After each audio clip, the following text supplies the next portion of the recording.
একজন শিল্পী আসলে আদরেরই কাঙ্গাল হয়, সম্মানটাই সে চায়। সিদ্ধার্থ যদি আপনারা দেখেন, আপনারা বুঝতে পারবেন যে বাংলাদেশের থিয়েটার কত এগিয়ে গিয়েছে। আমি সাংবাদিক ভাইদের কাছে শুধুমাত্র আমার কাজের জন্যই যে কৃতজ্ঞ তা নয়, কারণ যেহেতু আমি একটা সুযোগ পেয়েছি, সেই জায়গা থেকে আমি মনে করি আমার এই কৃতজ্ঞতাটা জানানো উচিত।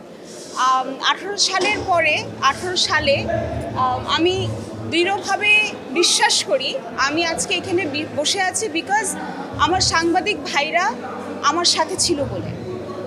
এটা আমি সবসময় বলি এবং আমি কৃতজ্ঞতা প্রকাশ করতে চাই যে আপনারা সেই সময়ে আমাকে নিয়ে লিখেছেন, আমি যে কাজগুলো করি এবং আমি কি ধরনের মানুষ সেই কথাগুলো আসলে আমাকে বের হয়ে আসতে অনেক সহযোগিতা করেছে। সাংবাদিক ভাইদেরকে, বোনদেরকে কৃতজ্ঞতা জানাতে চাই। আমি তো ভাই আমার কাজটাকে ভালোবাসি, আর যখন আপনি ভালোবাসেন তখন তো আসলে কোনো এক্সকিউজ খাটে না। আমি আগেই বলেছিলাম যে এই কাজটি আমি শিল্প সংস্কৃতিতে জাস্ট এরকম নয় যে আমার হঠাৎ করে মনে হলো আমি একজন অভিনেত্রী হব অথবা নায়িকা হব বলে চলে এসেছি। আমি অনেক সময় পার হয়ে আস্তে আস্তে আমার ফ্যামিলিকে বোঝাতে এখনও আমার ফ্যামিলিকে বোঝাতে হয়। সো আজকে যে আমি এইখানে এসে বসেছি এটার মূল্যায়নটা আমি জানি। আমার হয়তোবা সেদিন আপনি দেখেছেন 104 ডিগ্রি, এরকম অনেক দিন গেছে, অনেক মাস গেছে। আমি চেষ্টা করেছি যাতে কোনোভাবে কোনো এক্সকিউজ না দিয়ে শুটিং সেটে ঝামেলা সৃষ্টি করা, অথবা আমার কথা হচ্ছে আমার কাজটা যাতে ভালো মতো হয়। আর আমি খুব ভালো মতো জানি যে একটা সেটে শুধুমাত্র একজন অভিনয় শিল্পী কাজ করে না, সেখানে আমাদেরকে দেখানোর জন্য আমার মনে হয় 120 থেকে 150 মানুষ কাজ করে শুধুমাত্র একটি নাটকে। সিনেমাতে তো আরও বেশি, থিয়েটারে আরও বেশি।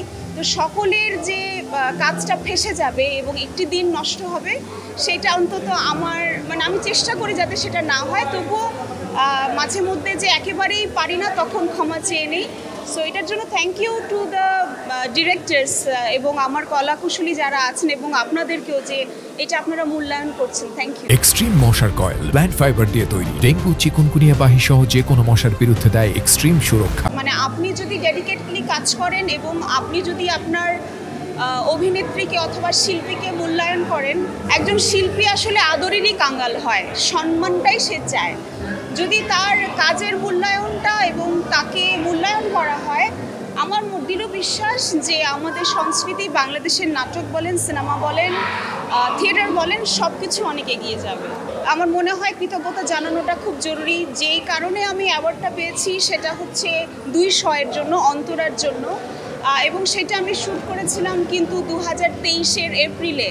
সো সেই সময় কিন্তু আমার কাস্টিং কেউই করতো না, অন্তত কেন্দ্রীয় চরিত্রে। সেই সময় নুহার সুমায়ন আমাকে কাস্টিং করেছিল কেন্দ্রীয় চরিত্রে এবং ওকে যথেষ্ট স্ট্রাগলের ভিতর দিয়ে যেতে হয়েছে।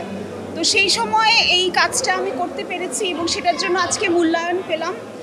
সেই জন্য আমি নুহা সুমায়নকে এবং তার পুরো দলকে ভালোবাসা জানাতে চাই, কৃতজ্ঞতা জানাতে চাই।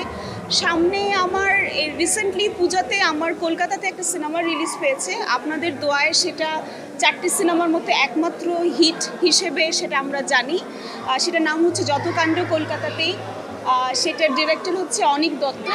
সেখানে আমি কেন্দ্রীয় চরিত্রে অভিনয় করেছি এবং সেই সাথে আমার একজন খুবই পরিচিত অভিনেতা যাকে আপনারা সকলেই চেনেন, আবির দা আছেন। তো সেই চলচ্চিত্রটি এখনও সেখানে চলছে এবং ভালো করছে আপনাদের দোয়ায়, সেটার জন্য দোয়া করবেন। আর আমি রিসেন্টলি আরেকটি কাজ করেছি যেটার কথা এখনই বলতে চাই না, আর বেশ কিছু শর্ট ফিল্মের কথা চলছে। থিয়েটারের কাজ অহরহ করছি। সামনে 17 তারিখ থেকে 21 তারিখ পর্যন্ত সিদ্ধার্থ চরিত্রটা আমি করব। আপনাদের সকলকে নিমন্ত্রণ জানাতে চাই, শিল্পকলায় চলে আসবেন। সিদ্ধার্থ যদি আপনারা দেখেন, আপনারা বুঝতে পারবেন যে বাংলাদেশের থিয়েটার কত এগিয়ে গিয়েছে। Thank you.